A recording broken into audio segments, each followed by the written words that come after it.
natin nung nakarang taon, nung November 2025, sa maraming lugar ng Pilipinas, bumaba ng as low as 8 or 10 pesos per kilo ang isang kilo ng palay.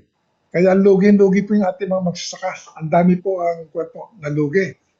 At on a collective basis, sa amin pong kalkulasyon, ang nawala po sa ating mga magsasaka taon-taon, gawa po nitong malayang pagpasok po na imported na bigas, ay 50 bilyon na piso po ang nawawala po sa ating, humigit kumulang 3 milyong mga magpapalay. So ganun kalaki po ang nawawala o pagkalugi po ng ating mga rice farmers.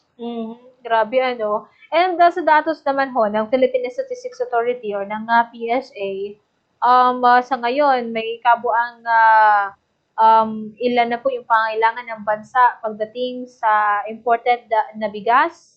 At ito, kumbaga, may mga data din tayo about doon sa market share ng mga local farmers bago ito pong rice tariffication law. Actually, Bombo MJ, ang laki na ng pumasok na na imported rice during the first one po. 7 months ng kasalukuyang taon. Mga 3,300,000 metric tons, tonelada. Compare mo sa nakarang taon, ang laki po ang pag-increase ng importasyon natin ngayon.